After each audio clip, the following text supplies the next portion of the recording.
é muito as pessoas que se encontram no caminho, então valorizar quem são bons mentores, é muito ser persistente, é muito, também quando você é persistente, tem algumas pessoas, a oportunidade vai acabar aparecendo. Fala pessoal, bem-vindos ao Saúde pelo Mundo, um novo podcast do HackMed. No Saúde pelo Mundo a gente vai conversar com médicos brasileiros que trabalham no exterior e dessa forma vamos tentar entender melhor como funciona o sistema de saúde em outros países, como fazer para exercer a profissão médica no exterior e as dificuldades e vantagens da medicina fora do Brasil, além de conhecer a jornada médica dos nossos convidados. Meu nome é Cauê Gasparotto, eu sou médico, cofundador do HackMed, fiz intercâmbio na Harvard Medical School em 2018 e hoje eu estou junto com o Fabrício Machado para dar esse primeiro passo aqui no nosso novo capítulo do podcast. Você não conhece a gente ainda? Vai lá no nosso Instagram, @hackmed.br, para ficar por dentro de tudo que nós fazemos. Aproveita e também segue a gente lá no YouTube e no Spotify. Fala pessoal, eu sou o Fabrício Machado, eu sou médico radiologista, fiz MBA pela Universidade de Miami. E se você se interessa por temas, quer desenvolver na área de saúde e ainda fazer parte da nossa rede de networking, não deixe de se inscrever como membro do HackMed e do Saúde pelo Mundo. É com muito orgulho hoje que a gente está aqui com o nosso primeiro episódio deste novo podcast, o Saúde pelo Mundo, e a gente vai falar com o Robson Capasso, que nos deu a honra de falar aí hoje sobre os Estados Unidos. A gente vai começar aí pelos Estados Unidos. Ele é chefe do Departamento de Cirurgia do Sono, professor de otorrinolaringologia, reitor associado e advisor do Global Biodesign, tudo isso em Stanford. Bem-vindo ao Saúde pelo Mundo, Robson, e muito obrigado pela ceder o seu precioso tempo para a gente. Fabrício, Cauê, um grande prazer, vai ser ótimo conversar com vocês. Bom, Fabrício, prazer em te conhecer, o Cauê já é velho. O Cauê a gente já conhece já faz tempo, é sempre bom conversar com vocês. Obrigado. E a gente vai começar, assim, por uma pergunta mais um pouco da sua história, assim, né? Eu queria saber onde você fez a faculdade, onde fez a residência e o que te motivou quando você pensou assim, agora eu vou mudar do Brasil. Como que aconteceu essa história aí, até chegar nos Estados Unidos? Perfeito. Fabrício, deixa eu perguntar uma coisa para você. Pro Cauê eu já perguntei, quantos anos você tem? Eu tenho 41. Mentira, nem a pau. Você não tem Verdade. 41. Tá, você lembra quando você tinha 16? Lembro. O que eram os incentivos para você tomar a decisão na vida, né? Quando você olha para você mesmo há 20 anos atrás, eu falo para isso porque, assim, às vezes eu fico vendo a versão super bonita, inspiradora do pessoal falando para você eu entrei na medicina por causa disso, eu fui tentar me tornar uma pessoa melhor e fazer nem nada. Quando você tem 16, 17 anos, o decision making process, o modo como você toma decisão é bem raso, na grande maioria das vezes, né?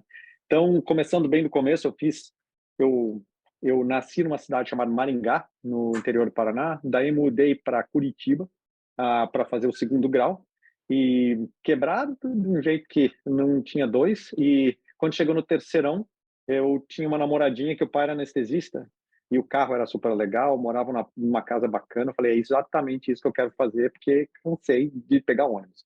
Aí, o que aconteceu e foi a motivação para fazer um vestibular de medicina. Eu falo isso mais pelo fato do seguinte, que algumas vezes eu acho que o método de você pensar o porquê você quer ser médico, até para pensar antes de mudar, tem que ser uma coisa que você tem que pensar bem no assunto, porque você acaba tomando algumas decisões importantes ali com 16, 17 anos. Tem muita gente que tem um membro da família, um pai, um tio que é médico, isso é 40% quase da escola de medicina, tem algum familiar que é médico, então tem um componente fonte do role model, que é uma presença forte na família que o leva a fazer medicina. Bom, na mesma profundidade de raciocínio eu fiz a escola de medicina e escolhi fazer otorrino. A profundidade do raciocínio foi não dá muito plantão, o pessoal até que parece que está fazendo uma grana razoável, foi toda a profundidade. Aí eu vim para os Estados Unidos, depois de ter na residência. Por quê? Também sem nenhuma profundidade de raciocínio. Era muito legal os caras que voltavam, que iam para os Estados Unidos, parecia ser super legal, né? Voltar, foi para os Estados Unidos, fez um fellow e depois voltava para cá, tinha todo aquele status. Aí eu vim para os Estados Unidos, de novo, nós estamos falando com uma audiência biased, é um monte de meninos e meninas inteligentes, que se você sentar na frente de uma cadeira, vocês vão focar e tirar as notas que precisam no USMLE. Mas daí esse processo de vir para os Estados Unidos, que eu acho que eu comecei a amadurecer um pouco mais.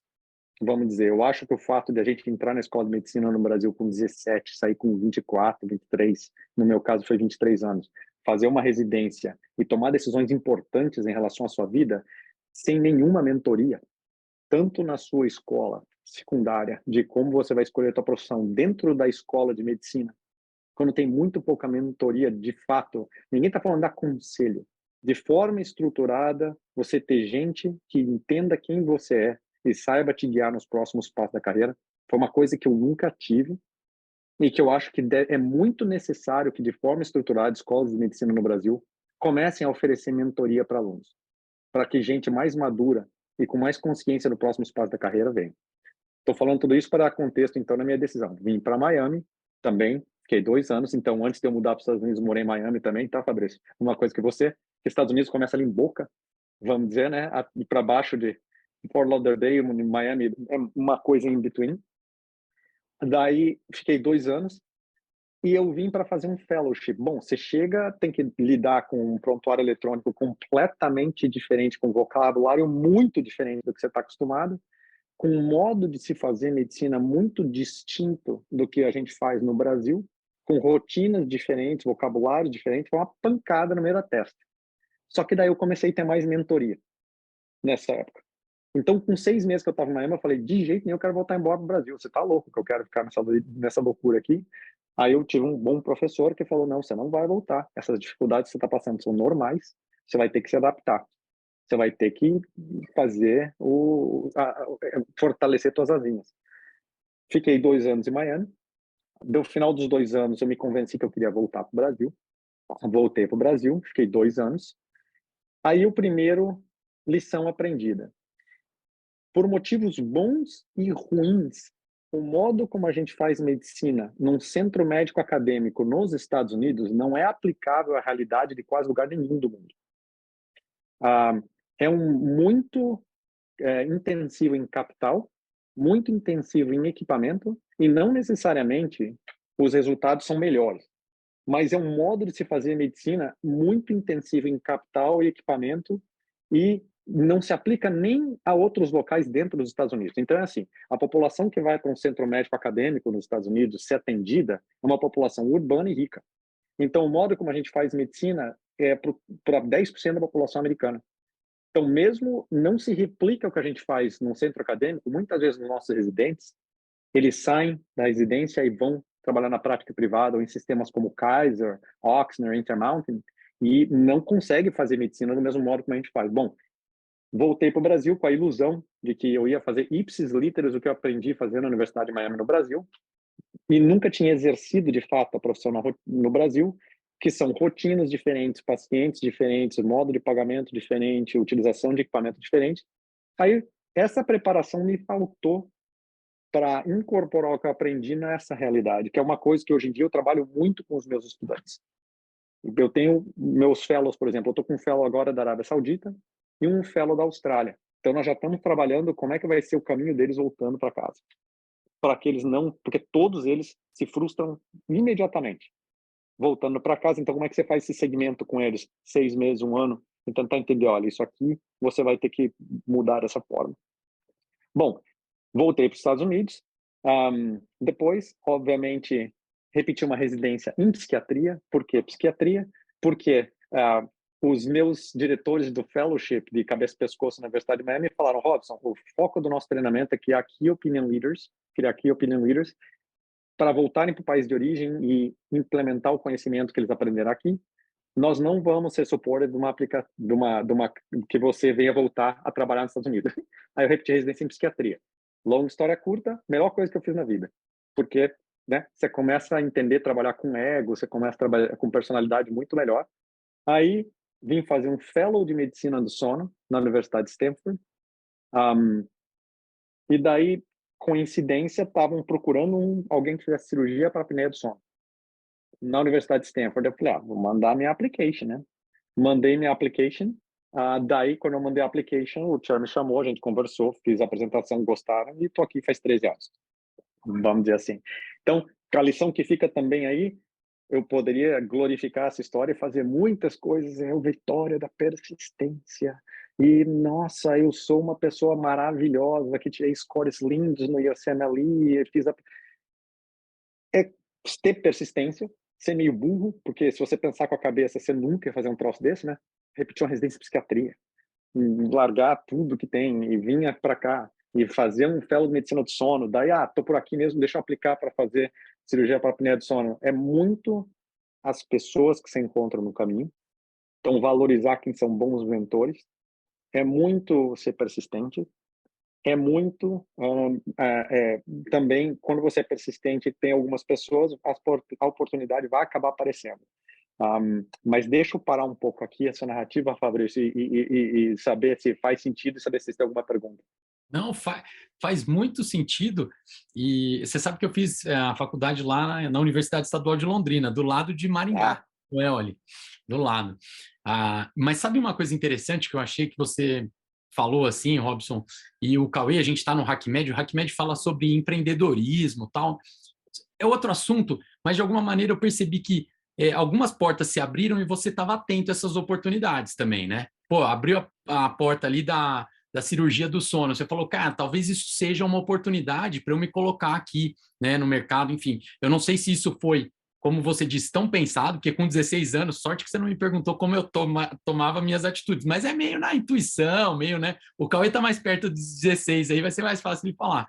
Mas eu achei que tem uma parte empreendedora, assim, uma parte pelo menos de querer ir até lá, querer olhar como funciona e se arriscar eventualmente um pouco, né? Porque você faz as aplicações enfim, achei bacana. Bem, bem legal, é isso que eu acho que é importante para a gente, assim, porque de repente a gente vê que não é tão bonito assim o negócio, né? Tão organizado, vai acontecendo, né?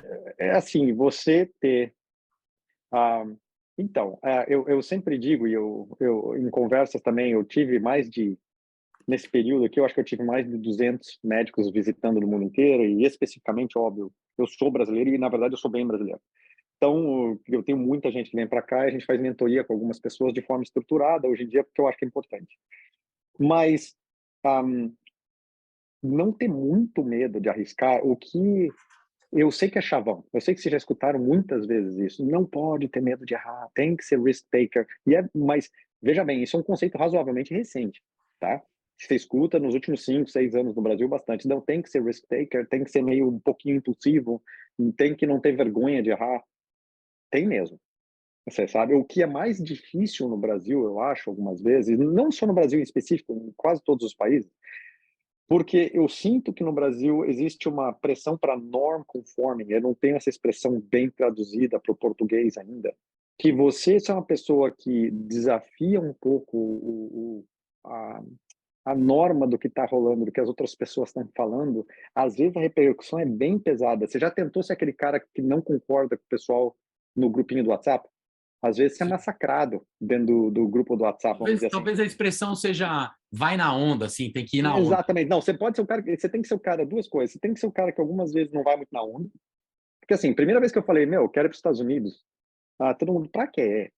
Né? Então, entrou nessa. E a segunda pessoa, eu quero voltar para os Estados Unidos, pra quê? Então, tem muito disso. E a terceira coisa, que é meio, vamos dizer assim, que você tem que pensar, e esse é mais difícil, eu vejo, de novo, tudo que eu vou falar aqui tem muita exceção. Tudo. Mas tem uma coisa que a gente vê assim, se você for uma pessoa ou uma daquelas que tem uma ligação familiar e uma ligação com uma geografia muito forte, se você for uma daqueles caras que foi criado todo final de semana indo com churrasco com família, você é uma necessidade, uma pessoa muito assim, todo fim de semana você tem que ver os primos, os irmãos, tem que ter aquele churrasco, uma pessoa muito ligada, você tem uma dificuldade muito mais forte para fazer isso. A pessoa sofre muito mais. Se você for algumas vezes uma pessoa com essa ligação um pouco mais tênue, aí é que você consegue tomar mais risco e ser um pouquinho mais surdo para esse tipo de ir na onda, vamos dizer assim, entende? Então, obviamente, tem muitas exceções à regra, mas você vê um pouco esse fenótipo também. Boa, muito bom. Não, perfeito, Robson. Eu queria puxar um gancho de uma parte da sua fala, que tem muita gente que acompanha a gente aqui que talvez se interesse por entender um pouquinho mais esse processo de revalidação de diploma, essa parte talvez mais burocrática, assim. Como que foi para você você falou, né, até do USMLE, dos steps, você pode abrir um pouquinho mais detalhes? Como é que é essa jornada para você Claro. que se formou no Brasil poder ir para fora? Tá, Cauê, então, teve, na minha época, de novo, o USMLEs mudou, tá? Tem mais steps agora, mas na minha época era o Step 1, o Step 2, agora eu sei que tem o Step 2, tem duas porções ou três, e tinha a prova de inglês. A minha sorte, nada planejado, mais uma vez, foi que ao mesmo tempo que eu estava estudando para a prova de residência, eu falei, quer saber, deixa eu fazer esse Step 2, porque eu vi que o conteúdo era muito similar. Aí eu aproveitei e falei, eu vou fazer isso aí, vai que e fiz o Step 2, quando estava estudando para a prova de residência, da mesma época. Então, eu lembro que eu fiz a prova de residência, que foi em, sei lá, dezembro, janeiro, e eu lembro que eu fiz o Step 2 em fevereiro. Então, eu só continuei estudando mais um pouquinho para fazer o Step 2. E depois o Step 1, depois de um ano eu fui fazer. Eu falei, deixa eu acabar o R1 aqui, que está puxado, depois eu fiz o Step 1 depois e fiz a prova de inglês. Mas sem nenhum pensamento em específico.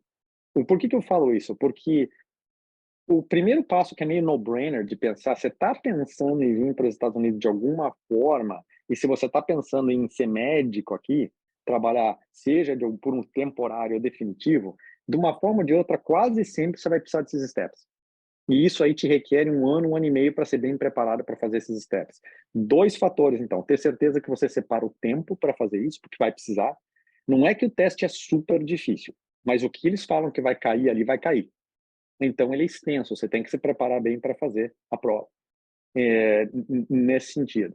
E o timing que você vai fazer isso é muito mais difícil. E quando você vê aquele pessoal que está 5 anos que acabou a residência e enquanto viu a luz e quer mudar para os Estados Unidos, tem uma dificuldade muito maior, às vezes, para parar e fazer os steps, do que quem está agora nesse período acabando a escola de medicina, nos últimos anos da escola de medicina e comecinho da residência. Então, timing é importante e entender que o SNLE é quase sempre um no-brainer. Agora, isso aí garante para você alguma coisa? Não. Você ter um bom score no teste é só um box que você checa. Segundo passo é fazer o que o Cauê veio. Vem para cá, com tempo em Harvard, começa a fazer uma coisa de substância que você pode botar no currículo e que não seja só, Robson, eu quero ficar de observador aí durante um mês, depois você me dá uma carta de recomendação. Então, assim, a carta de recomendação que eu vou te dar para fazer um application para residência é muito superficial. Uma coisa é, o cara vai pegar aquela carta de recomendação, é que assim, pensa que um residency director, ele vai olhar aquela carta, eu acho que o Caê tem uma ótima personalidade, me parece que vai trabalhar bem em times, olha, ele é um prazer de estar ao redor. Você já viu aquelas cartinhas de recomendação? O cara, o residency director, é óbvio que ninguém vai te dar uma carta de recomendação assim, o Cauê é um saco. Pelo amor de Deus, ele não sabe nem falar inglês direito, é um horror de ter. Ninguém vai falar isso. Todo mundo entende nas entrelinhas da carta. Você tem alguma experiência de trabalho? Você desempenhou enquanto você estava trabalhando? Você pega na carta lá qual foi o resultado de que você fez. Então é assim, arranjar alguma experiência que você venha para cá, que você tenha algum trabalho concreto que você possa desempenhar, para que você possa ter uma carta de recomendação com substância é fundamental. Eu sempre falo brincando, o cara que vem para cá me visitar, ele me enche o saco, porque eu tenho que ficar dando atenção para alguém que está me travando na vida. Aqui na clínica, eu tenho que ficar lá explicando tudo mais. Tomara que os meninos que vieram para cá me observar não estejam escutando. O cara que vem para cá fazer pesquisa, ele me ajuda.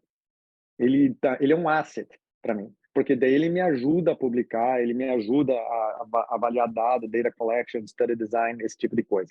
Então é assim, pensa que eu quero que você venha para cá ser um asset para mim, em vez de ser uma liability, entende? Então, você vai vir para cá, me ajudar a fazer pesquisa, então, o aspecto segundo. Primeiro, ia sendo ali. Segundo, tenta arranjar uma posição que você pode vir para cá ajudar alguém a fazer pesquisa. Aí cai naquele negócio. Você vem para cá, você tem que ter algum conhecimento de pesquisa. Pelo menos como faz study design, um pouco básico de bioestatística. Não vem para cá completamente sem noção do que é isso, que de modo geral você me atrapalha de novo. Entende? Então, tem que ter, se você está pensando em vir para os Estados Unidos, você vai precisar passar por esse processo de ser uma pessoa sexy na sua candidatura. Um caminho alternativo é pegar alguns programas, por exemplo, como tem lá na Universidade de Miami, Fabrício. Tem aquele, como é que era o nome? Da William Harrington. eu acho que era um programa que tinha na Escola de Medicina da Universidade de Miami, William Harrington Program, que é um programa estruturado para estudantes da América Latina fazerem rotações no hospital durante 2 ou 3 meses, e nesse período tem uma quantidade grande de meninos que acabam depois aplicando para residência na Universidade de Miami. Pelo menos tinha na minha época, não sei se isso ainda existe. Mas esse era uma avenida que tem muita gente que acabou vindo para cá. Nessa avenida, era recrutando estudantes da América Latina para ficar numa rotação de 3 meses. Durante esse período de 3 meses, o pessoal acaba conhecendo muito bem. Mas que eu sei, é só a Universidade de Miami que tem isso de uma forma super estruturada. Então, talvez uma segunda avenida seria achar que lugares que têm esses programas estruturados para visitantes que sejam analisados para a sua atratividade para a candidatura à residência aqui. Isso seria, vamos dizer assim, a base da pirâmide a ser feita, isso aí, os steps e arranjar esse tipo de situação onde você fica atraente. E de modo geral, ter na cabeça assim, é muito difícil para você vir para cá fazer uma residência de oftalmo, otorrino, rádio, orto, vai ser bem difícil você conseguir. Você vai precisar passar por um período assim. Quem foi de sucesso que eu vi foi a pessoa que veio aqui, achou um lab em que eles ficaram trabalhando durante um período de tempo, 2, 3, 4 anos, até eles terem uma profundidade grande de publicação e de carta e recomendação. Aí essa pessoa consegue ficar atraente para entrar nessas especialidades mais competitivas.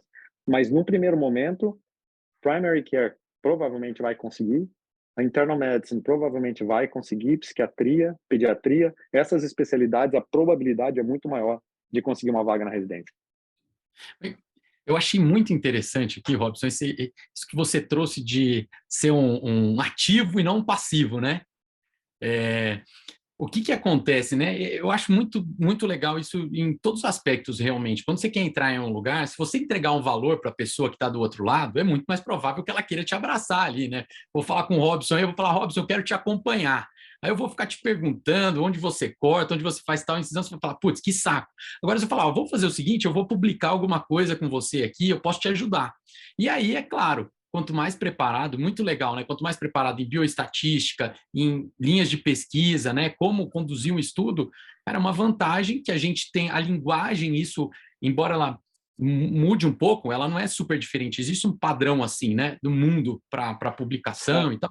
Então, acho que é uma dica muito importante essa, porque a gente vê isso em várias partes, né? Até quando você eventualmente não quer mudar de país, mas quer conhecer um serviço no Brasil mesmo, cara, quando você está só atrapalhando o cara, sendo um passivo, para ele é muito mais difícil. Então, essa eu acho que é uma dica aí Não, fundamental. e eu acho assim, e eu peço, na verdade, que quem estiver assistindo, não pense que isso é uma questão de caráter, mas eu tive aquele cara que me recebeu de braços abertos e foi tão querido comigo. Veja bem, pensa que o dia tem 24 horas. Sim. Entende? E pensa que eu tenho 3 filhos, e pensa que eu tenho trabalho para publicar, e pensa que eu tenho um monte de coisa para fazer. E eu adoraria ficar conversando com você a noite inteira, não você em específico, essa pessoa que está vindo aqui comigo, a noite inteira, mas eu tenho mais coisa para fazer. Você está me entendendo? Então é assim, se você conseguir, assim, o prazer pessoal hoje que eu tô velho, de mentorar gente e ver essa pessoa ir para frente é muito grande. Mas tem situação, é aquele livro do Adam Grant, eu recomendo bastante, chama Give and Take. Existem os extreme givers, que são os caras que acabam não delivering nada, porque eles acabam tendo o tempo deles sugado o tempo inteiro. Tem os takers, que da maioria das vezes também não vão para lugar nenhum, porque todo mundo vê que o cara está querendo te sugar. E tem na maioria das vezes tem um matcher, ou tem aquele cara que marca um horário, olha, um dia por semana à tarde eu vou trabalhar com mentoria e ajudando estudantes. Esse é o perfil que eu adotei. Mas eu não consigo fazer isso a semana inteira. Sim. Porque também tem as outras coisas que eu tenho que fazer. Então é assim, de novo, no que a gente estava falando, Fabrício, se você se tornar um ativo, a possibilidade da tua application, a tua candidatura para uma residência aqui ficar mais forte é muito maior. Aí você começa a conseguir pensar tanto em instituições de níveis de reputação maior, ou especialidades um pouco mais difíceis, entende? E isso aí, obviamente, aí de novo você tem que fazer uma autoanálise, e aí é outra conversa, né? Tipo, Sim. não, Robson, olha, esse negócio de competitividade não é para mim, isso é besteira, meu negócio é tranquilo, olha, não tô com vontade disso aí tudo, quero fazer minha residência, quero só isso, não tô... Você tem que se descobrir também no meio do caminho. Não, show. Eu até tinha uma das perguntas aqui, que eu acho que tem um pouco a ver, você falou do seu dia e tal. Pô, é uma pergunta um pouco mais no nível pessoal, né? Da sua rotina nos Estados Unidos como médico, obviamente, mas assim, como que é a sua rotina? Aqui, Tá, basicamente assim, de horário, porque é uma coisa que tá, o pessoal deve ter dúvida, que aqui no Brasil a gente trabalha de um jeito. eu vou ser um pouco circunstancial na resposta de novo, eu vou falar a rotina period, pessoal, e depois profissional para fazer a congruência das duas. Um, o pessoal idealiza demais o que é morar nos Estados Unidos, ponto. E a gente estava até conversando isso offline no começo ali. Então, é assim, é, de novo, oversimplifying, com mais exceção à regra, e todas as pessoas são diferentes.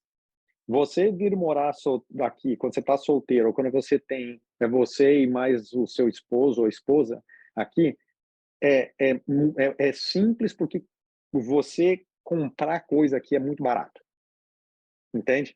A partir do momento que você começa a precisar de serviços, você tem filho, você precisa começar ou ter uma babá, ou deixar a criancinha na creche, ou você precisa começar alguém para te ajudar a arrumar alguma coisa na sua casa.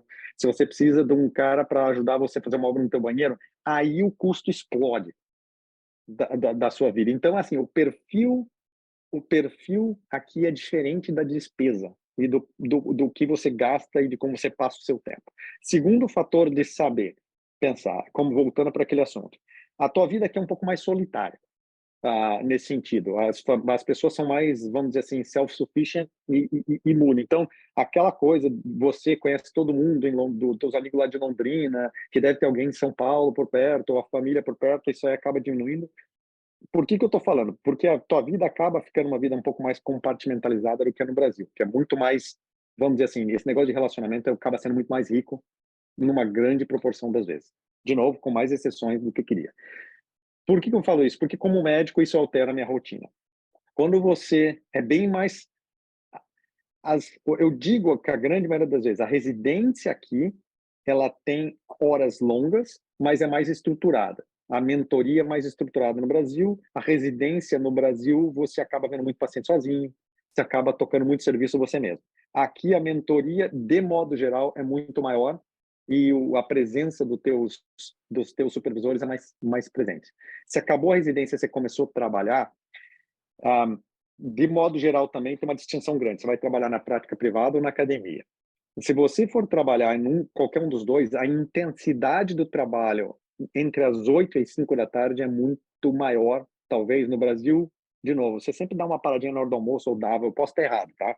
Mas eu vou dizer talvez como era na minha época. Você dá uma parada na hora do almoço, você toma um café e tal. Aqui não, aqui é pancada das 8 às 5, mas termina às 5 porque eu tenho que pegar meu filho na escola.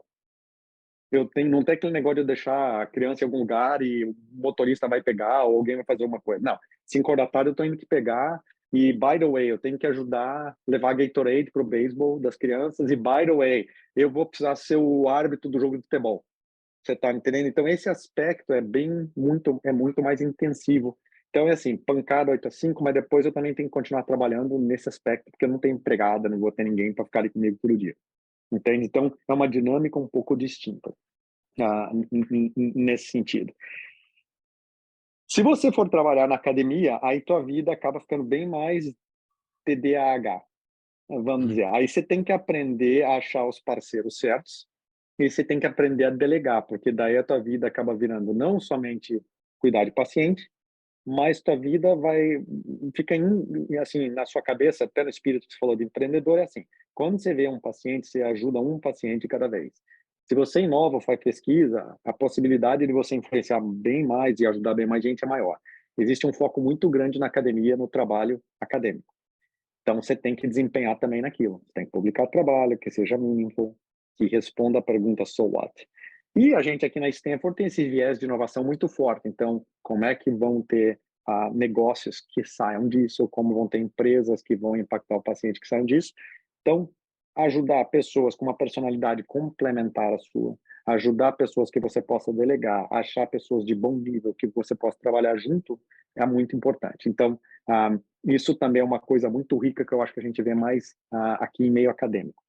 Não sei se eu fui na minha resposta, você perguntou qual é a rotina do médico aqui. Não sei se foi muito objetivo para você, Fabrício. Não, foi muito bom. Foi muito bom. Eu me imaginei aqui, é diferente, né? Eu tenho os meus filhos aqui, é outra história. A gente tem.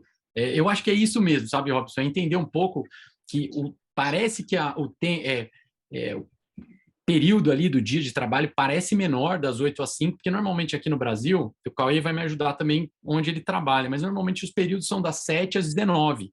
Só que existe é mais fácil você ter uma babá, é mais fácil você ter alguém trabalhando na sua casa, enfim, o árbitro do futebol normalmente ele está lá, o Gatorade, isso aí você resolve de outra maneira. E eu acho que a carga horária no papel é diferente da prática também, né? Exatamente. Eu acho que isso é fundamental.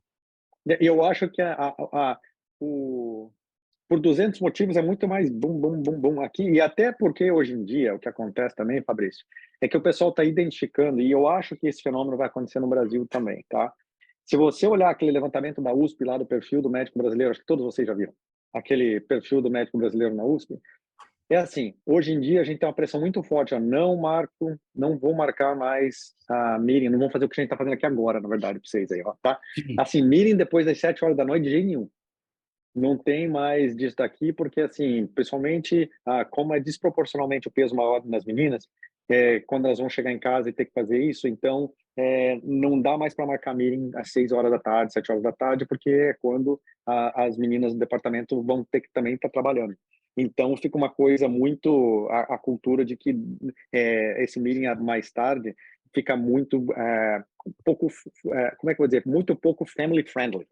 Então, isso daí tentou se diminuir muito. Então, fazer a reunião muito cedo de manhã ou no período da tarde é quase que proibido para a gente, vamos dizer assim. Tem um limite ali 6h30, 7 horas da tarde, talvez uma vez por mês.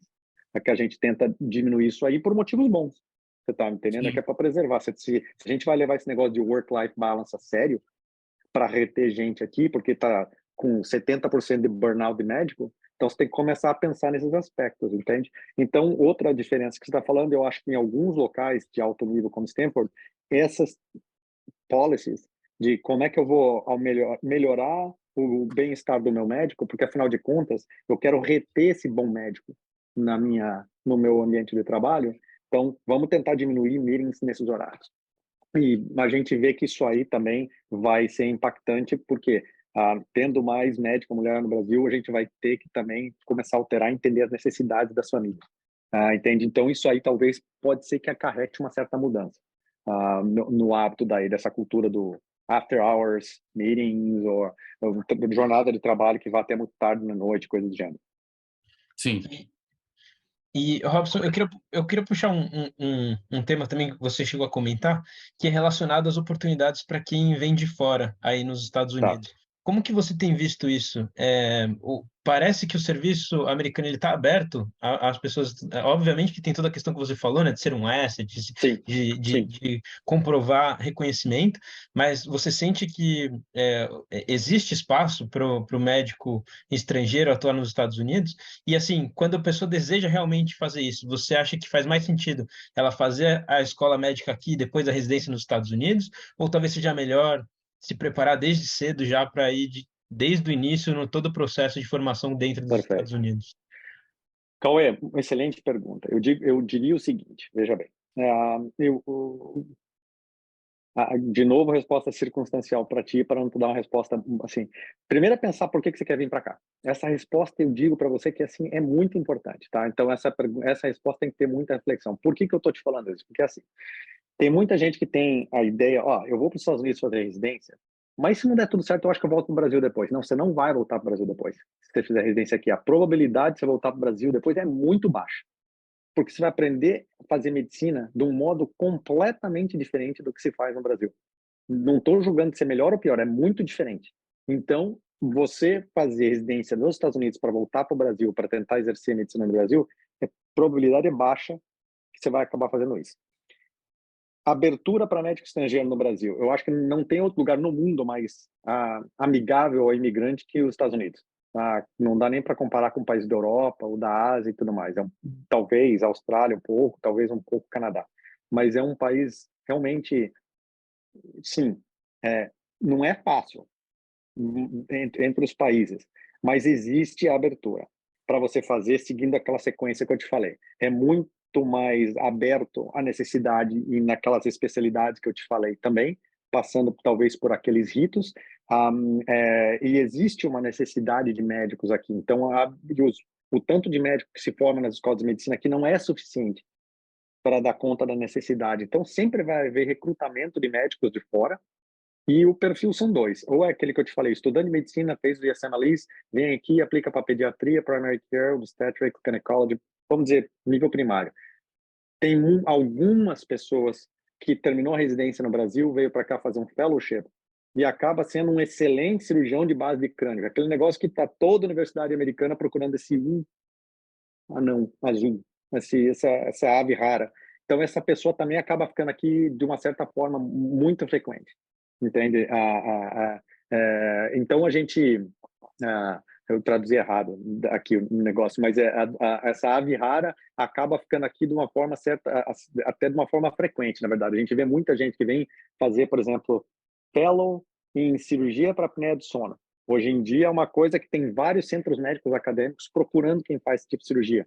Então, os últimos 3 fellows meus, um era canadense, um veio do Egito e outro veio do Brasil, fizeram fellow e acabaram ficando por aqui, direto, depois do fellow. Entende? Porque exatamente estavam procurando aquela situação. Então, vamos dizer assim, os caras fizeram acabaram vindo para fazer... Super especialização, né?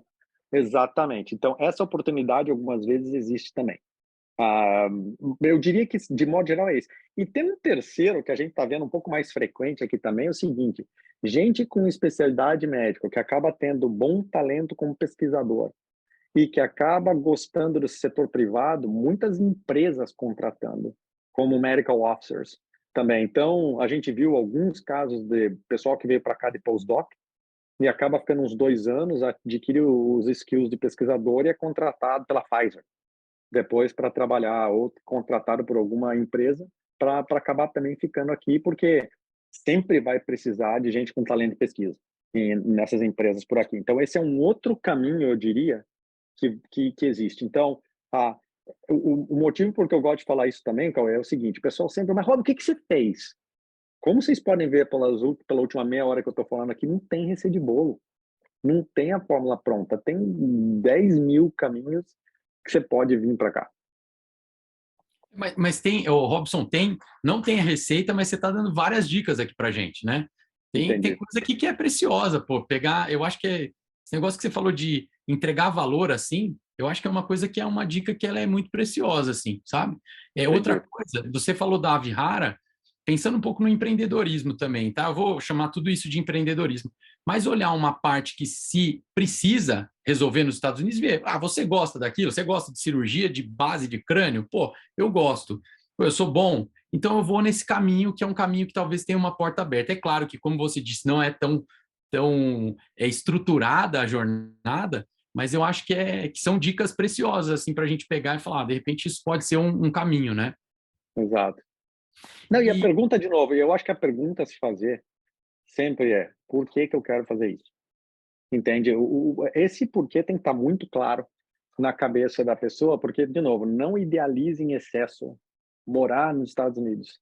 Entende? Eu sempre digo isso. E, segundo, se autoconheça muito bem. Não minta para você mesmo, porque eu diria assim, o que a gente vê de gente aqui depois de 3 ou 4 anos em situação assim, a pessoa obviamente não está feliz, mas já investiu 4 anos da vida naquela jornada, gastou um monte de dinheiro, vendeu tudo que tinha no Brasil, carro, casa, não sei o quê, e agora está naquele negócio, né? Como é que eu vou fazer para voltar? Não quero voltar, mas também não quero ficar. A pessoa passa por esse período, mas assim, quase sempre. Então, fazer essa autoanálise, em primeiro lugar, quem você é.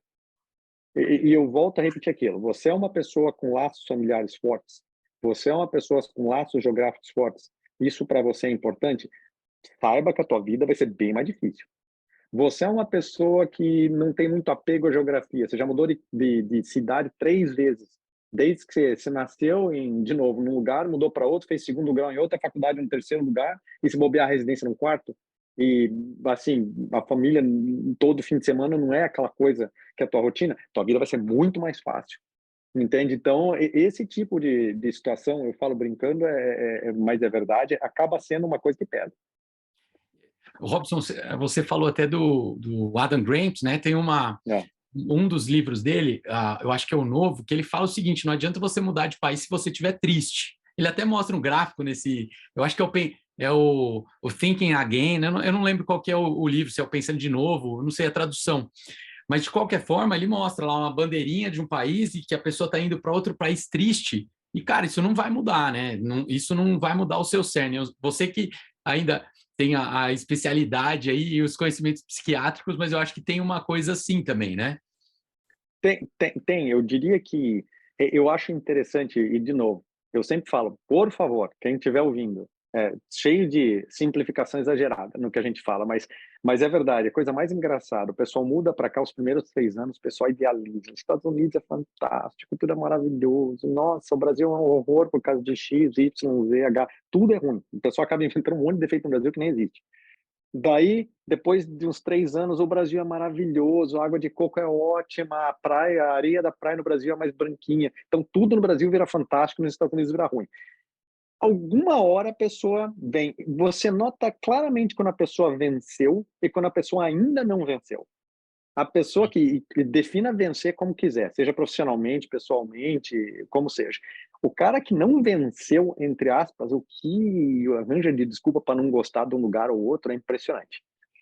A pessoa que venceu, vamos dizer assim, está muito mais at ease, é muito mais geography agnostic. Você está me entendendo? Você acaba entendendo quais são os benefícios de você ser um cara que, ó, tem muita coisa boa no Brasil, tem muita coisa boa aqui, de vez em quando eu gosto de estar no Brasil, de vez em quando eu Sim.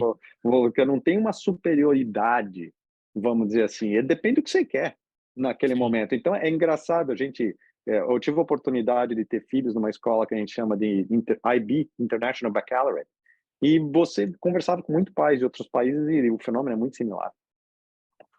O, Olha, eu tô vendo aqui, tá bom a gente conversar, seu tempo tá esgotado. E aí tem as diferenças culturais, né? Os Estados Unidos, cara, o tempo assim, aí são Não, 5 mas e meia agora, né? 5 e meia eu acho que vai desligar o nosso relógio aqui. não, Não, mas tá tranquilo, pode tá continuar, tranquilo. Fabrício. Essa pergunta que eu queria fazer para você é a última de uma primeira parte nossa aqui, que é o seguinte: é uma pergunta que até eu fiquei pensando como fazer essa pergunta de maneira delicada, mas eu acho que não e elegante. Ela não é relacionada a você, Robson, mas assim, em relação à questão financeira, do poder de compra do médico aí não eventualmente do Robson, mas o que você vê dos médicos? Você acha que o poder de compra do médico aí é maior que os seus pares aqui, quando você conhecia? Existe essa diferença ou você acha que Fabrício, está na eu mesma... vou, vamos dizer assim, o médico aqui ganha mais do que qualquer outro lugar do mundo, vamos dizer assim. Então, o médico aqui, proporcionalmente, o salário do médico nos Estados Unidos, o que é uma grande problema e crítica até hoje em dia, é que realmente é isso. O que o médico ganha aqui proporcionalmente, comparado com o médico na Europa, comparado com o médico em outras geografias, é muito grande. Isso posto, no Brasil, você vê muito casos de sucesso financeiro também do pessoal, o que não necessariamente, e eu diria assim, cada vez mais isso aí tem que estar fora da equação. Eu sei, mas Robson, não seja hipócrita. Eu sei, I know. Mas se a gente quiser pensar a saúde de uma certa forma, assim, eu vejo essa preocupação muito grande em todo mundo. Mas o meu consultório, o que eu vou fazer para fazer mais procedimento que dá mais dinheiro? Veja bem, com todo esse processo de medicina baseado em valor, cada vez mais sendo implementado, a gente tem uma grande dúvida de como vai ficar essa equação, de quanto se ganha, o médico ganha em específico, vamos dizer. Então, eu diria o seguinte, como, como, como, como regra, o médico que mora num lugar como São Francisco, como Nova York, é o classe média, tá? É o cara assim, você trabalha num lugar aqui que tá, na minha vizinhança aqui tem, todo mundo é cara que, o dia que veste o estoque dele do Facebook, Google, a startup que ele fundou e tudo mais, o cara vai lá e compra uma casa. E os médicos não conseguem comprar casa mais em Palo Alto, Menlo Park. Quem comprou casa 15 anos atrás comprou. Os médicos são classe média nos lugares como Silicon Valley, como Nova York e tudo mais, entende? Você sendo médico numa cidade interior dos Estados Unidos, você está super bem, que é um fenômeno similar quase ao que acontece hoje em dia no Brasil. O médico que vai comprar um apartamentão no Itaim é difícil. vamos dizer assim, entende? O cara que vai comprar uma casa um pouco maior no interior, é um fenômeno. Então, esse fenômeno é muito similar, eu diria, aí. Eu acho que, sim, você vai ter uma vida confortável sendo médico aqui. Isso aí não tem, no aspecto financeiro, é muito pouco provável que você vai ter uma vida. Aí, obviamente, tem o cara que faz neurocirurgia, ortopedia, o salário é muito alto. Vamos dizer, oftalmo, alguns otorrinos e tal, a gente acaba tendo assim, e o pessoal que faz, talvez, dependendo de como faz cirurgia, especialidades clínicas, tem um diferencial no salário, que isso é fácil de googar e ver o salário médio desse pessoal, aí vocês vão ver que tem um diferencial. De modo geral, tem um padrão de vida confortável, eu diria, Fabrício. Não, show. Show, é isso. Cauêzão, você quer entrar um pouquinho no sistema de saúde para a gente não... Perfeito. Só para a gente manter aqui o nosso proposto com o horário, Robson, a gente tinha preparado uma segunda parte que ia ser perguntando mais relacionado ao sistema de saúde, né? Obviamente é muito Tá. grande, acho que isso levaria muito tempo para a gente discutir a fundo, mas assim, se você pudesse comparar, né, o sistema de saúde americano com o norte-americano com o brasileiro, o que você elencaria assim, de principais diferenças? E assim, pensando no caso do Brasil, teria alguma coisa que você gostaria de trazer, talvez dos Estados Unidos, que você gostaria, né, que fosse de alguma forma transportado dos dos Estados Unidos para o Brasil, e algumas coisas que você não gostaria de forma alguma que acontecesse? Tá. O que eu gostaria, comparando o sistema de saúde do Brasil e dos Estados Unidos. Os Estados Unidos não existe um SUS. E esse é o fundamental, eu sei que vocês já ouviram falar, mas o porquê? Por que acontece nos Estados Unidos? Nos Estados Unidos, quem tem saúde custeado pelo governo vai ser quem, na hora de declarar o imposto de renda, não consegue ter uma renda mínima X. Então, esse pessoal vai ter o que a gente chama de Medicaid, ou aqui na Califórnia se chama Medi-Cal. Aí tem 7 a 8% da população que são os veteranos, que vão ter assistência médica pelo VA, então é o Veterans Affairs. E se você tem mais de 65 anos de idade ou você tem invalidez, você vai ter Medicare. Então, esses são os pacientes ou a população que tem cobertura de saúde custeada pelo governo.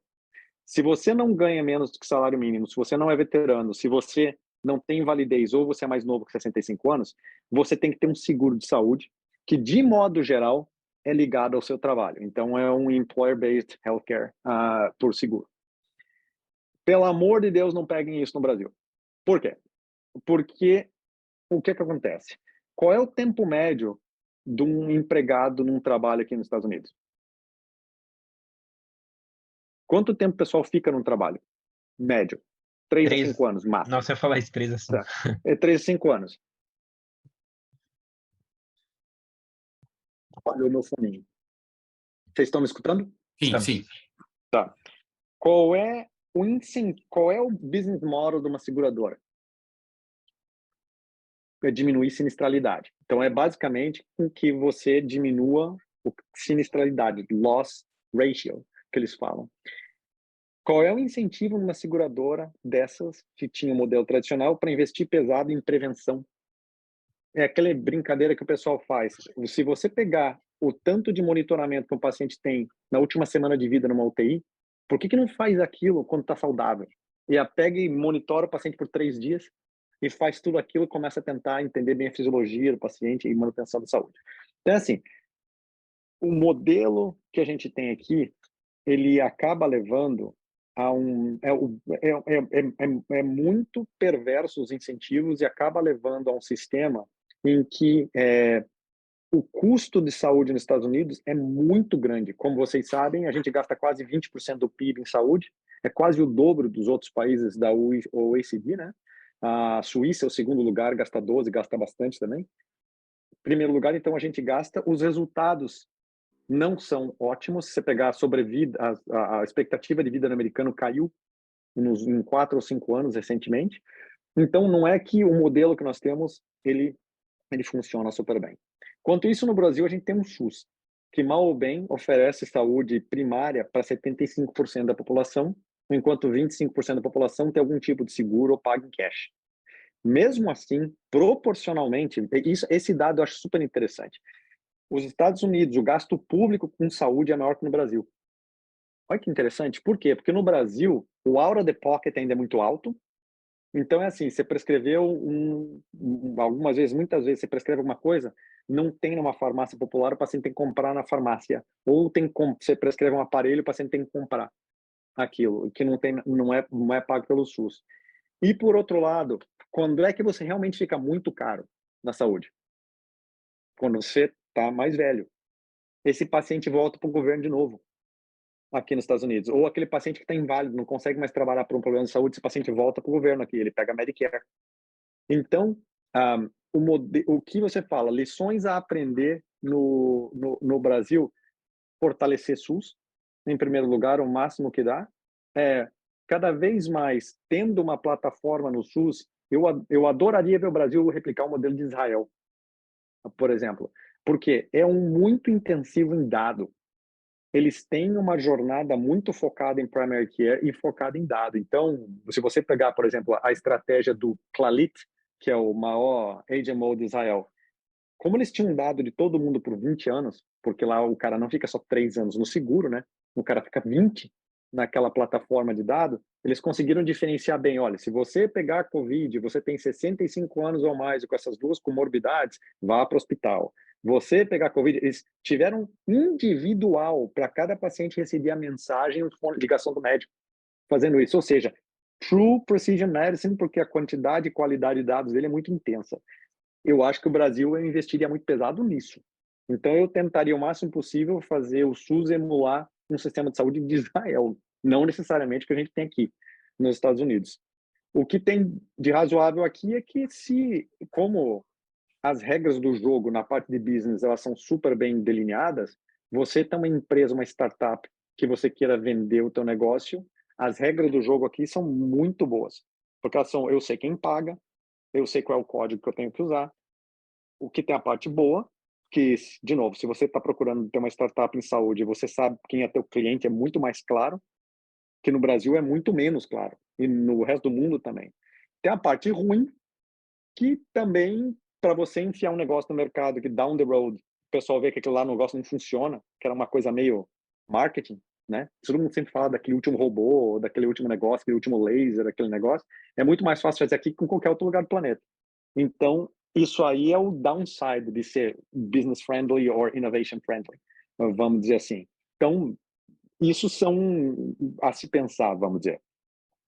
O Robson, até pegando um gancho nisso, assim, para a gente até nisso que você falou de tecnologia, relacionado à tecnologia, assim, como que funciona o desenvolvimento de tecnologia e soluções de saúde nos Estados Unidos? Assim, o médico tem algum papel, né, no processo desse desenvolvimento?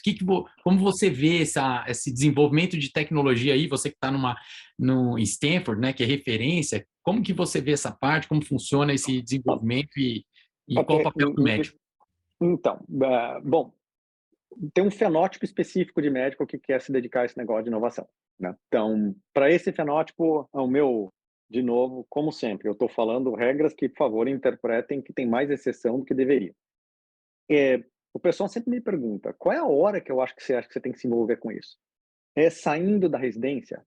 A minha impressão é assim, você saiu da residência, vamos dizer que você opere, tua mão ainda está se firmando, você não sabe muito bem onde é que você vai morar, você não tem dinheiro ainda, você está construindo família, você está pensando em ter filho, tem muita coisa incerta na tua vida, você pegar mais uma empresa e achar que você vai desenvolver a tua startup, vamos dizer assim. Então, você não está timing. Qual é o timing para você se envolver numa empresa? De modo geral, quando você já está um pouquinho mais consolidado. Vamos dizer, olha, eu sei que eu sei operar bem, a minha vida na clínica está direito, eu consigo delegar muito mais coisa hoje em dia, a minha vida está muito mais concreta, meus filhos já estão mais velhos e eu sei, então a tua vida daí está muito mais no remote control, aí você tem o foco para pensar, porque você pensar em inovar, pensar em se envolver com uma empresa, tenha certeza que você vai ter que botar tempo e perseverança para fazer a coisa acontecer. Cada passo de uma startup, o passo seguinte é mais complicado, sempre. Entende? Então, é sempre mais complicado. Quando você tem uma ideia, realmente, ideia vale nada. Como é que você desenvolve o clinical trial? Como é que você faz com a parte regulatória? Como é que você faz para tentar pensar o business? Como é que você acha seus investidores? Como é que você bota aquilo no mercado? Como é que você desenvolve a rede de sales? Um passo é mais complicado que o outro, indo para frente. Se achar que você vai conseguir fazer aquilo nas suas horas vagas, esquece, você não vai. Então, você pegar uma época na tua vida que está um pouco mais consolidada. Segunda coisa é, pensa se você quer. E se você tem a personalidade, sabendo que 80% das startups não dão certo. Então, sabendo, você tem a personalidade para isso, você quer, você tem tempo, se parte da tua vida que você está é importante. Você quer se envolver, você quer ser CEO da empresa, você quer estar assim, envolvido no operacional da empresa no todo dia, você quer estar envolvido no business, ou eu gosto de ser médico, eu quero ser advisor dessa empresa, eu quero ajudar essa empresa a identificar quais são as necessidades clínicas, eu quero ajudar essa empresa a produzir evidência de que funciona, estudar o mercado um pouco mais e ajudar a organizar, mas eu não quero estar lá todo dia tendo que lidar com a porrinhação de ser CEO de uma empresa. Tudo bem. Então, essas perguntas tem que se fazer cedo no processo, tá, Fabrício? Como é que você se envolve? Então, o papel do médico pode ser qualquer um desses. É mais você se perguntar, sim, eu gosto de estar envolvido na parte de business and operation, ou eu quero ser o advisor médico dessa empresa. Timing. Eu tenho tempo para me envolver com isso ou não? FOMO, Fear of Missing Out, o tempo inteiro vai ter alguma coisa. Você se envolver. Qual é a oportunidade certa para você pular? Você gosta do time? Você gosta das pessoas que estão na empresa? Você acha que você combina bem com aquelas pessoas ou não? Você está entendendo? Tudo isso aí são coisas que você tem que acabar pensando, tá, Fabrício? Então, a oportunidade, para responder a tua pergunta, tem muita oportunidade para médico se envolver, de investidor a management, a advisor e tudo mais, principalmente se a empresa é da área de saúde, óbvio. Você tem que saber se você quer, você tem que saber se está no right timing e você tem que saber se você gosta do time. Não, show de bola. A gente, né, tem aqui o HackMed a gente fala muito sobre isso, né, sobre Sim. novas tecnologias e eu achei legal também isso que você trouxe, Robson, de Sim. estar mais maduro para empreender, né, porque é uma coisa que a gente aqui, eu acho que tem isso um pouco invertido, né, eu acho que tem a ver com risco e benefício, né? Que o médico está começando e fala assim, poxa, parece que eu tenho menos risco. Mas, como você mesmo disse, cada passo de uma startup, né? O próximo caminho desse negócio é mais difícil. Eu já tive uma empresa de ressonância que eu sei como é difícil empreender. E, cara, você tem que ter tempo livre para pensar. Você tem que pensar em plano de negócio, você tem que entender um pouquinho de contabilidade, um pouquinho de vendas, um pouquinho de comercial. Não é tão simples quanto parece. Às vezes. Fabrício, você quer empreender de novo? Oi? Você quer empreender de novo? Eu acho que no final eu estou empreendendo, né? Eu estou conversando, Não, mas eu não eu estou sei se desse perguntando porque jeito, não. é By the book. engraçado. Brincadeira à parte, porque assim, às vezes a gente conversa com o pessoal e a gente fala, você quer empreender de novo? Os caras falam, mas de jeito nenhum. Você tá entendendo? O cara, eu Dá quero um virar susto. advisor de empresa. Ou o cara assim, quero. Eu adoro ser empreendedor, mas eu quero ser advisor, eu quero empreender. E esse, muitas vezes, não tem nada de errado. Assim, tem que Não. entender, ó. Às vezes, ser advisor é muito importante. Você vai ser empreendedor, você vai ter um papel muito importante na empresa. Mas eu não quero ser CEO. Não é para Sim. mim. Lá, eu sempre falo brincando que o CEO da empresa é aquele cara que, assim, ele anda bem e flies too close to the sun. Você tá me entendendo? Ele tem que fazer umas coisas ali que às vezes você fica, meu Deus do céu, hoje eu não tô com vontade de fazer isso, não. Então, assim, é matar um leão um dia atrás do outro. Tem que ter um tipo de personalidade, tempo, foco para fazer isso. Que, de novo, vamos dizer assim, cada um é cada um, mas algumas vezes, olha, eu tô com 2 filhos pequenos, a prioridade agora é eu quero botar tempo, que meus filhos entre 7 e 15 anos de idade é o tempo que eu quero passar com eles. Você tem uma empresa, não é que eu vou trabalhar numa empresa. Você tem uma empresa, eu vou viver aquela empresa. Viver na empresa. Aquilo lá não tem fim de semana, não tem noite, não tem weekend, não tem outro assunto. Você vê empreendedor, aquele que está com sangue no olho, é o cara mais chato do mundo. Ele não fala de outra coisa. Ele só fala da empresa, ele dorme falando da empresa. Você começa a falar de um assunto, ele volta a falar da empresa de novo. Aí você fala, pelo amor de Deus. Então, assim, brincadeiras à parte, é esse tipo de situação que você tem que pensar. Is it the right timing? It is the right fit? E fits o que eu quero fazer agora? E não ter FOMO tanto demais. Você tem que julgar, porque sabendo que a grande maioria das vezes a empresa vai dar errado. Então, também outra coisa que eu aprendi com o tempo, buscar o time certo. Você tá me entendendo? Você tem que pegar e saber, o time tem assim, os talentos são complementares. Pode ser que, assim, Fabrício, você é super sistemático. Você é aquele cara que mede cada detalhe, mas você não consegue ver bem o big picture. Sim, você não é aquele cara inspirador, criativo. E pode ser que você seja o cara criativo, mas você não vai ser o cara que vai conseguir ficar vendo detalhinho. Sim. E não adianta achar que aquilo é defeito da pessoa. Até um certo ponto você consegue desenvolver a organização, mas tem uma hora que você não consegue passar aquilo. Aí você tem que achar quem que no time faz aquilo e que te complementa. E principalmente em startup, isso aí é muito importante. Segundo grande erro, pelo amor de Deus, cada vez que a gente vê startup, o Cauê e eu já conversamos nisso uma vez, você vê 3 sócios, 33%, 33%, 33%, pelo amor de Deus, não investe. Naquela startup, ela não vai dar certo. Você tá entendendo? Ela não vai. Cada vez que você divide sociedade igualzinho para todo mundo, não vai dar certo. Não, de jeito nenhum. Pega, bota um pool de shares ali para vestir em 5 anos, quem desempenhar vai ganhando mais. Quem não desempenhar vai Ô, ganhando Robson, fora. sabe que uma vez eu vi um texto que falava assim, não tem jeito certo de você dividir o cap table, mas tem um jeito errado, que é dividir igual para todo mundo. Assim. O único que você não pode fazer é isso. O resto não tem regra, mas assim, não divida igualmente entre todo mundo, porque vai dar problema. Lição aprendida pra caramba para mim aqui, algumas vezes que a gente vê isso aí. Então, Fabrício, esse assunto também dá para falar a noite inteira. Sim, esse Fala, Cauê, fala. Não, eu ia só falar que é muito verdade isso. Eu lembro que eu chegava nas rodinhas de conversa na faculdade, o pessoal, já vai ele querendo doutrinar o pessoal do HackMed e começa a virar um pouco disso, cara. É o ônus e o bônus, né? Eu sinto hoje que eu tenho uma liberdade, talvez, de montar minha agenda do jeito que eu gosto, assim, por exemplo, trabalho mais à noite, posso montar o jeito que eu prefiro, mas assim, você tá todo momento pensando nisso, né? Você não tem muito descanso, vou tirar férias. Não existe isso, cara. Se rolar um telefonema amanhã, quem vai atender sou eu, não tem muito jeito, assim. Então acho que... Aí, de novo, aí você tem que ver o big picture. Exato. E você tem que ver o big picture e ver se é hora.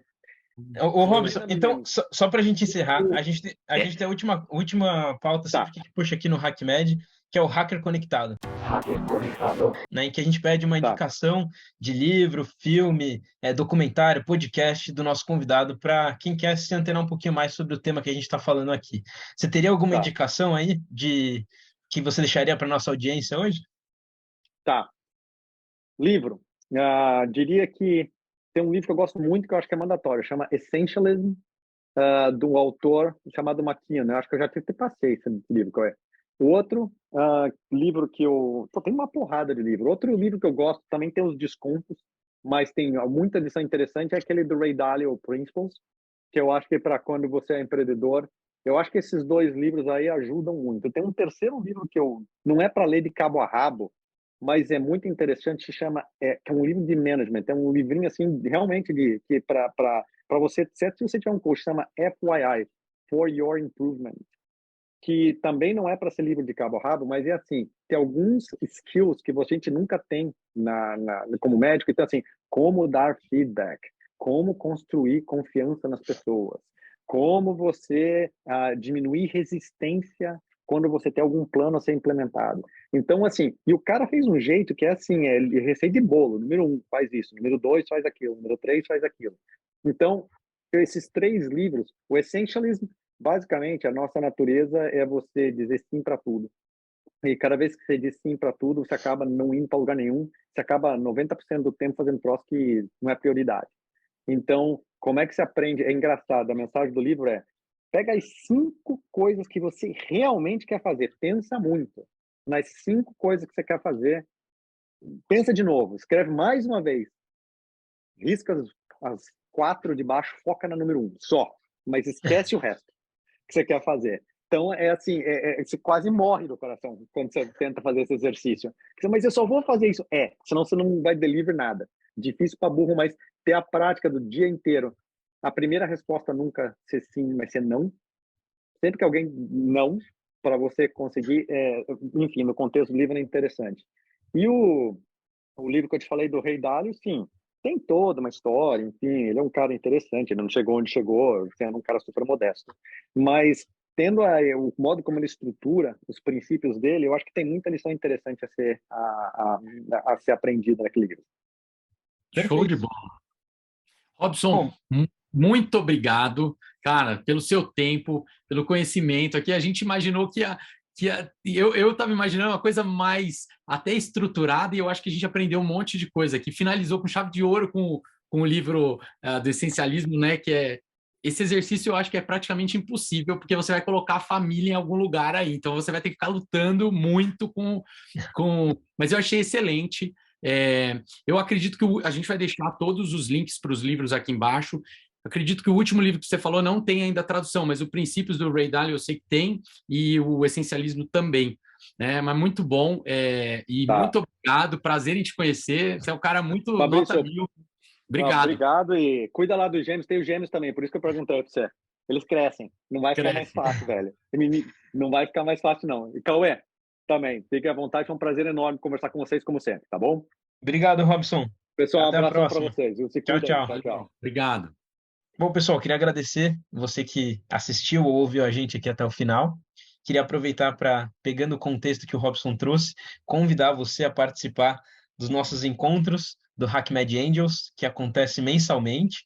Depois dá uma olhadinha no nosso site, a gente sempre divulga por lá todas as nossas novidades, assine a nossa newsletter. E esse mês, em novembro, nós vamos fazer um último encontro nesse ano, dia 30 de novembro, lá no Hospital das Clínicas da Faculdade de Medicina da USP, para quem for aqui de São Paulo, mas também transmitiremos online para falar um pouquinho sobre como ser investidor anjo, advisor em startups e apresentar provavelmente a próxima startup que nós iremos investir entre esse ano e o próximo. Então, se você quer entrar para esse mundo, às vezes não tem tempo, né, não está na fase de realmente criar um novo negócio, abrir mão de tudo que você fez aí dentro da sua prática assistencial, vale a pena você entender como é que você pode atuar como um empreendedor investidor, né? Ajudando outros empreendedores a terem sucesso. Então, participe aí da nossa comunidade, fica o convite para você participar do nosso grupo de anjos. E, terminando aqui, eu vou aproveitar para pedir para o Fabrício uma indicação de livro também, ou filme, ou série, para o pessoal que está assistindo a gente aqui hoje. Poisão, a primeira baita oportunidade é o evento que o HackMed vai fazer, porque nem todo médico tem tempo para montar a sua startup, ele pode entrar com outro papel nesse lugar, né? No lugar de advisor, de investidor anjo, ele pode investir até com menos, não só dinheiro, mas com menos tempo, né? Então, parabéns pela iniciativa e eu espero participar, e vou participar. Cara, eu estava pensando num livro aqui, mas eu mudei depois desse papo aqui, num livro antigo que eu li, cara, não muito antigo, 2010, 2012, mais ou menos, chama Redefining Healthcare, do Porter, tá? É um livro que fala sobre saúde baseada em valor. Eu acho que vale a pena reler esse livro, depois que a gente comentou um pouco do sistema de saúde nos Estados Unidos. A tradução dele para o português é Repensando a Saúde. Eu acho que vale a pena dar uma olhada, pelo menos. É um livro cheio de conteúdo do Porter, fala um pouco sobre essa mudança de paradigma da saúde, e minha indicação é essa. Perfeito. Eu também vou deixar minha indicação, que é um livro que eu estou acabando de ler essa semana, que é o livro Garra, da Angela Duckworth. Não sei se você conhece, Fabrício, mas é um livro sensacional. Eu acho que é Grit, né? Grit em inglês. É muito bom, cara, muito bom. E, assim, eu sou apaixonado por esse tema, né, de educação, desenvolvimento pessoal, toda essa parte até que o Robson trouxe um pouquinho da questão da perseverança, né, e esse livro, ela traz muito essa questão. Ela estudou por muito tempo, né, por que alguns estudantes americanos passavam em algumas faculdades e desistiam no meio do caminho, principalmente em West Pointville, né, uma faculdade que ela ficou um tempo fazendo esse estudo lá nos Estados Unidos. E ela chegou aí a uma conclusão de que não é QI, né? Não é inteligência, não é assim, esses não são os principais fatores que levam uma pessoa a ter sucesso naquilo que ela decide fazer, mas sim a persistência para você continuar, né? Paixão e persistência, que juntos ela combinou em grit, né? Que traduzido para o português é garra. Então vale a pena dar uma olhadinha nesse livro.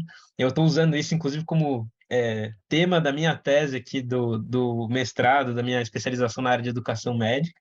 Então, eu acho que vale super a pena para quem se interessa por esses assuntos e pode ajudar aí a ter um norte. Muito conectado com os temas que o Robson trouxe aqui, que a gente debateu aqui no nosso episódio de hoje. Cara, e a gente está conectado, porque a gente não combina esses livros, né, Cauê? Sim. Você não sabia o meu, eu não sabia o seu. E, cara, esse livro caiu na minha mão esses dias, Grit, e eu pensei, cara, o que eu tenho que explicar para os meus filhos? É isso aqui, cara, é garra, né? Exato. Inclusive, agora vai mais uma outra dica aí. Tem para quem não quiser se aprofundar no livro, que eu acho que vale muito a pena, ela tem um TED Talks também. Tem. Tem que dar uma Muito bom. procurada lá, acho que Garra ou Grit, você vai achar ela falando sobre garra, aí, que é um tema muito legal. Cauê, obrigado, prazerzaço aí falar com você e com o Robson. E próximo a gente vai falar com alguém de Israel, da Austrália. Vamos ver quem será o nosso próximo convidado e que lugar do mundo a gente vai estar. Já aproveita e se inscreve aí no nosso canal do YouTube, no nosso podcast aí no Spotify ou na sua plataforma de áudio, para não perder os próximos convidados, com certeza vai agregar bastante valor aí à sua formação. E é isso, eu que agradeço, Fabrício, é sempre um prazer. Começando bem esse novo capítulo aqui do nosso podcast, hein? Obrigado É pela isso aí. oportunidade. E a gente se vê Show de na bola. próxima. Abraço. Valeu, pessoal. Abração.